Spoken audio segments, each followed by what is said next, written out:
সুপ্রিয় দর্শক, আপনারা দেখছেন এসপিএন বাংলা টিভি। দেখুন ও সাবস্ক্রাইব করুন এসপিএন বাংলা টিভি, দেশ ও মানুষের কথা বলে। প্রস্তুত বাংলাদেশ আসলে এটি একটি সমৃদ্ধ সংস্কৃতির একটি পুরাধান। আমরা ছোটবেলা থেকে যে সংস্কৃতি দেখে এসেছি সেটি আজ হারাতে বসেছে। এর পিছনে হতে পারে স্যাটেলাইট টেলিভিশন চ্যানেল কিংবা ইন্টারনেটের বিভিন্ন দৌরত্বের কারণে বিদেশি সংস্কৃতি বিভিন্ন জায়গায় জায়গা করে নিয়েছে।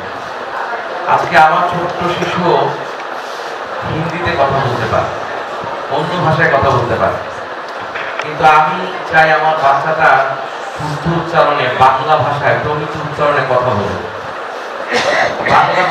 বাংলা ভাষা আসলে আমাদের এমন একটা ভাষা শুধু আন্তর্জাতিক মাতৃভাষা শুধু যেমন এমন দিক থেকে এটি আসলে আমাদের প্রাণের ভাষা। আমাদের কালচার, আমাদের সংস্কৃতি, আমাদের পোশাক আশাক সমস্ত কিছুর ভেতরে আজকে হিন্দিতে অনেক কিছু ঢুকে গেছে। আমরা এখানে বিভিন্ন অনেকজন আছেন, আমাকে অনেকে বলতে পারেন।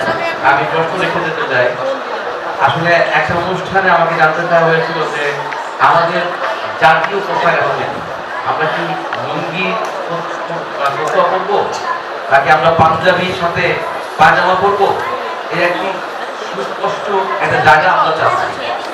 আবার একই সাথে এটা বলতে চাই যে আধুনিকতা আসবে, আধুনিকতায় পৃথিবী বদলাবে, এই বদলাতে গিয়ে যেন আমাদের মূল শেকড়, সেই শিকড় যেন হারিয়ে না যায়।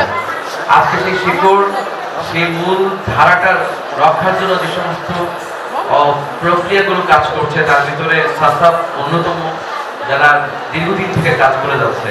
আমি ওনাদেরকে কৃতজ্ঞতা জানাই এবং সেই হিসেবে আমি বলতে চাই ভিশন হালাল প্রপার্টিজ লিমিটেড এবং এমএইচপি গ্লোবাল ফ্যামিলি লিমিটেডের পক্ষ থেকে আমরা সবসময় আপনাদের পাশে আছি, যে কোনো আয়োজনে, যে কোনো বিষয়ে। আপনাদের সকলকে ধন্যবাদ জানিয়ে বিদায় নিচ্ছি। আসসালামু আলাইকুম।